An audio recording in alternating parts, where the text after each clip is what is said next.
जन्माबरोबर मरण हा शब्द लागतो. सुख शब्द आला की सुखाच्या पाठीमागे दुःख हा शब्द लागतो. दिवस शब्द आला की त्याच्या मागे रात्र शब्द लागतो. तसं जन्म शब्द आला म्हणजे मरण शब्द लागतो. पण आता या मरणाची व्याख्या काय? आता आजपर्यंत आपण ऐकत आलो की जन्म आला म्हणजे ज्याचं बारस झालं त्याचं तेरसं निश्चित आहे, त्यात काही वाद नाही. जो जन्माला आला तो एक ना एक दिवस मरणार आहे. त्याची जेव्हा व्हॅलिडिटी संपेल तेव्हा तो काय होणार आहे तर मरणार आहे. पण मरावं का लागतं? कशासाठी माणसाला मारावं लागतं? मरण निश्चित आहे पण कशासाठी मारावं लागतं? तर ज्ञानोबा राय सांगतात, जैसे जीर्ण वस्त्र सांडीजे मग नूतन वेढीजे. की काय बाबा की हा आत्मा अमर आहे. मरतो तो फक्त देह मरतो, देह वेगळा होत असतो. पण आत्मा हा काय आहे? अमर आहे. की एखाद्या जीवात्म्याने एखाद्या मनुष्याने आपले जुने वस्त्र टाकून द्यावे, त्यावरती नवीन वस्त्र परिधान करावे. तसा आत्मा काय करत असतो? हा देह सोडून देत असतो आणि दुसऱ्या देहामध्ये प्रवेश करत असतो. आपण आता मोबाईलचं जर उदाहरण घेतलं तर आपला जर मोबाईल खराब झाला, टिचला, तो काही कामाचा नसला तर आपण सगळा मोबाईल फेकून देतो का?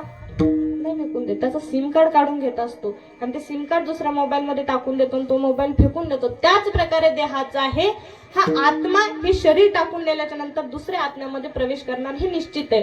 पण आता जन्म आला, मरण आलंच. पण मरण काय येतं त्याचं उदाहरण असं आहे की उपजेते नासे, नासिले ते पुनरपी दिसे. हे घटिका यंत्र जैसे परिभ्रमेगा. जे उपजलं त्याला नासावं लागतं, जे निर्माण झालं त्याला कधी ना कधी नाश पावावं लागतं. हा सृष्टीचा नियम आहे. जे जन्माला आलं, ज्याचं अस्तित्व आता झाड असेल, पशु असतील, पक्षी असतील, सगळं काही असेल, एकदा उपजलं म्हणजे एकदा निर्माण झालं की त्याचा कधी ना कधी नाश हा निश्चित आहे. तसा हा मानव देहाचा नाश निश्चित काय? त्याला मरावं का लागतं? हा देह सोडावा का लागतो? त्याच्या मागे कारण आहे काय की हा देह काय आहे? देह हा पाचाचा आणि लाऊसना.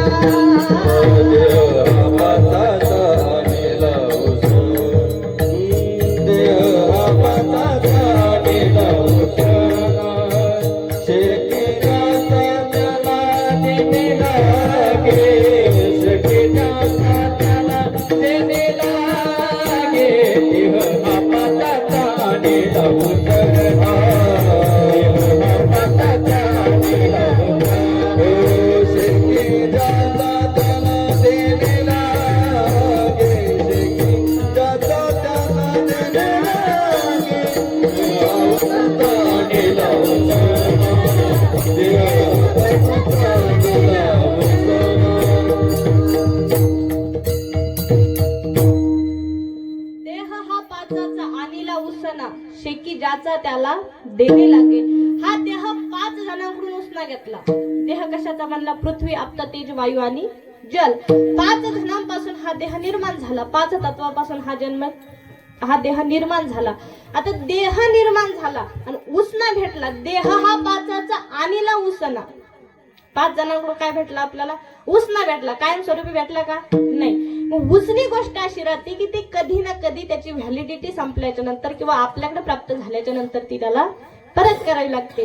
जास्तीत जास्त आपण 15 दिवस, 1 महिना, 1.5 महिना, 2 महिना, 6 महिनेपर्यंत आपण वस्तू वापरू शकतो. नंतर काय करणार? त्याची त्याला वापस द्यावी लागते. त्याच प्रकारे हा जन्म आहे, आपला हा देह आहे, 5 जणांकडून भेटला आपल्याला. पृथ्वी, आप्त, तेज, वायू आणि जल. 5 जणांकडून देह भेटला आपल्याला, पण तो वापस तर द्यावा लागेल ना कधी ना कधी. ऊस नाही तो, आपण त्याच्यात पाहुणे आपण त्याचे. देह हा कायमस्वरूपी भेटला नाही आपल्याला. ऊस नाही तो देणं पडणार, कधी ना कधी द्यावा लागणार आहे. मग आपण काय करत असतो? माणूस मृत पावल्याच्या नंतर त्याचे काही क्रियाकर्म सांगितले. काय त्याचे काही क्रियाकर्म सांगितले. त्याचा 10वा असतो, उत्तर कार्य असतं, वर्षश्राद्ध असतं. मग हे का करावं लागतं? त्याच्या मागे कारण आहे पहा. आता आपण 5 जणांकडून देह घेतला, त्याचा त्याला वापस कसा देतो पहा. तो आपल्याला वापस पहिले देता येतं का? जिवंत असताना देता येतं का? नाही देता येत.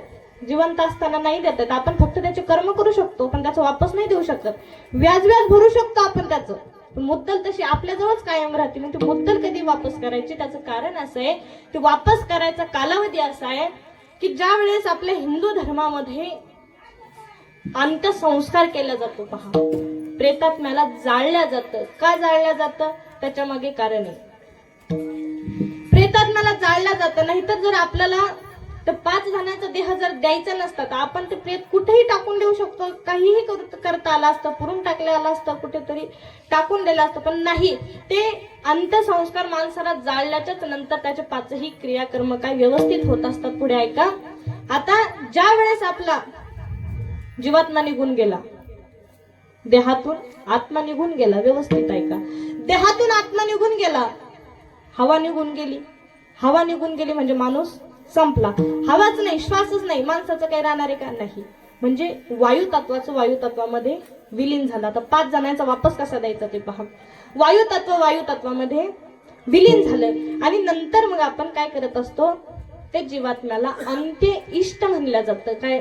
जीवाचं ज्यावेळेस त्याला जाळण्याची जी क्रिया केली जाते त्याला अंत्य इष्ट म्हणलं जातं. अंत्य म्हणजे शेवट आणि इष्ट म्हणजे यज्ञ. आता शेवटचं आपण म्हणतो की माणूस मेला की आपण सुतक पाळतो, विटाळ पाळतो. पण माणूस मेल्याच्या नंतर त्याला मंगल स्नान घातल्या जातं. आपलं साधे आंघोळ राहते का नाही, मंगल स्नान म्हटले म्हणून माणूस मेल्याच्या नंतर कधीही विटाळ नसतो. त्याला मंगल स्नान घातलं जातं. का घातलं जातं? ते यज्ञ करायच्या अगोदर. आता मृत्यू हा आपला यज्ञ आहे. ज्यावेळेस आपल्याला जाळला जातो तो यज्ञ आहे आणि त्या यज्ञामध्ये आपल्या देहाची आहुती दिल्या जाते. देहाची आहुती जर वडील वारले असेल तर त्याला पितृयज्ञ म्हटलं जातं आणि आई वारली असेल तर त्याला मातृयज्ञ म्हटलं जातं.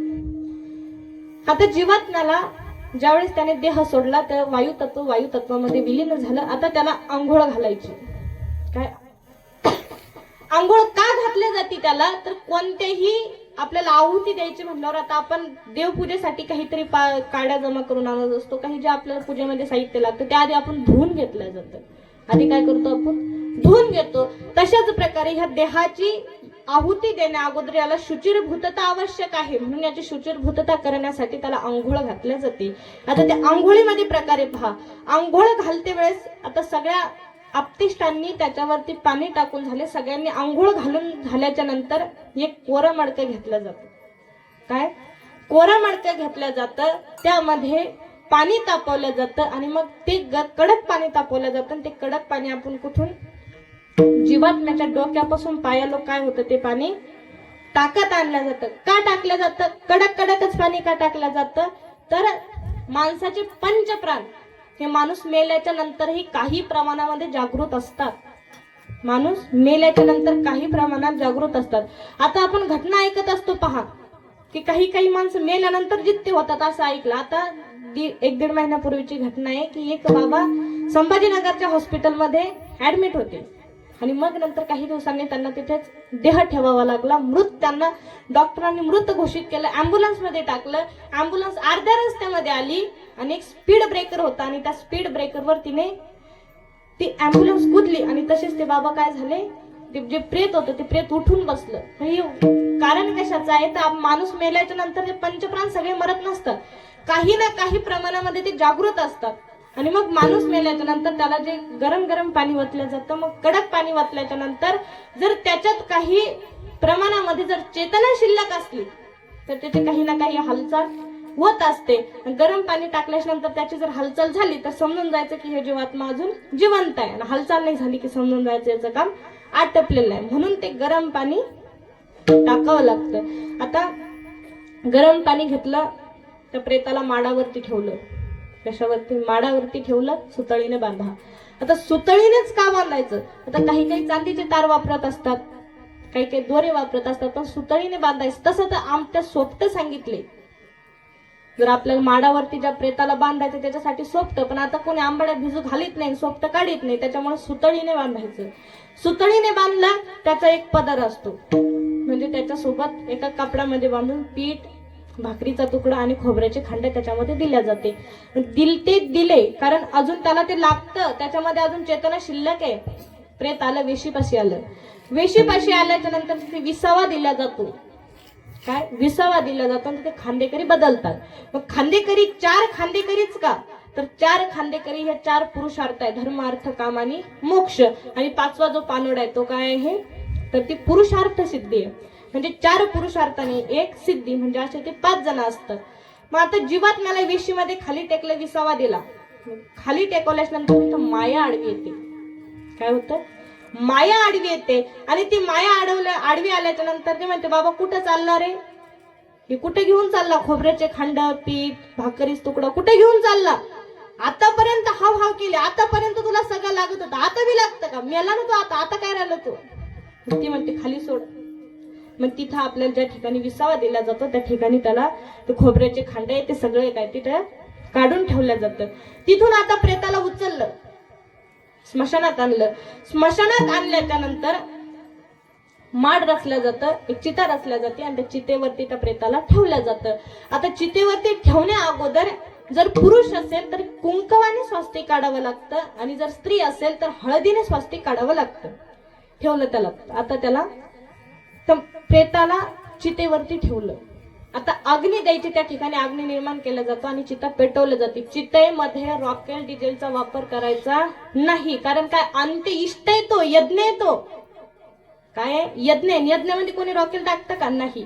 होईल तेवढं तूप टाकायचं आणि तुपाने काय होतं? पेट घेतं. जर आपण त्याच्यात रॉकेल डिझेलचा जर वापर केला तर त्याचा महापातक आपल्याला लागतं, कारण तो काय आहे? यज्ञ आहे आणि यज्ञामध्ये कधीच डिझेल किंवा रॉकेल वापरू नये.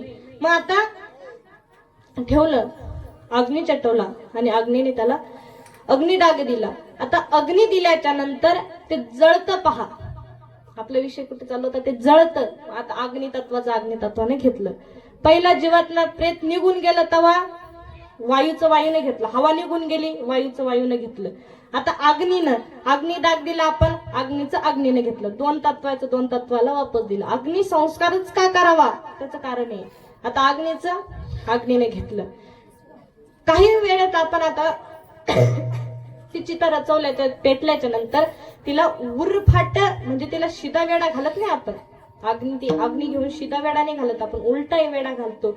उलटाच वेडा घालावा आणि उलटा वेडा घातल्याच्या नंतर मग एक जो पानोड्या असतो तो पानोड्या एक माठ घेत असतो.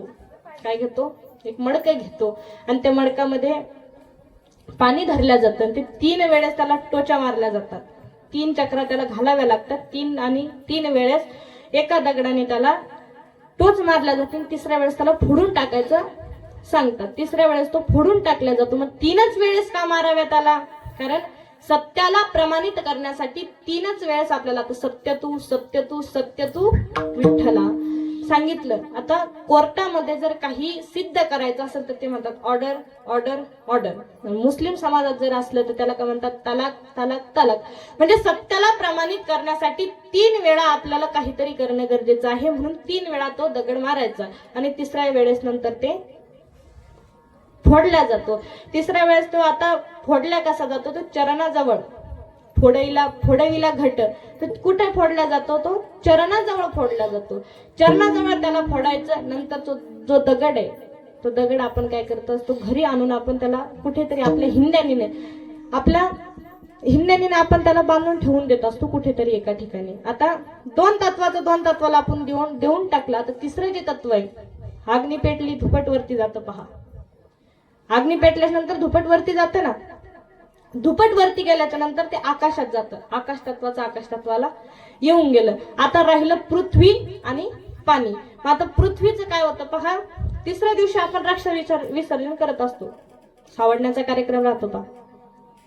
ती रक्षा आपण भरतो. ती रक्षा आपण सगळी भरत नाही. किती खरडून पुसून भरा थोडी तरी राहते, किती भरा थोडी तरी राहते. पृथ्वी तत्वानं घेऊन घेतलं. आता राहिलं पाणी. मग आता पाण्याचं कसं जातं? पहा आपण ती राख उचलतो आणि त्याचं विसर्जन कशामध्ये करतो? पाण्यामध्ये करतो. आणि मग शेवटी जे पाण्याचं राहिलं आपण ते रक्षा त्या पाण्यामध्ये टाकतो आणि पाण्याचं काय होतं? घेऊन जातो. याच्यासाठी पाहता हेच होतं, देह हा पाचाचा आणीला उसना. माणसाला मरावं का लागतं? त्याच्या मागे एवढं कारण आहे. काय? ते आपण 5 जणांकडून देह उसना घेतला आणि तो देह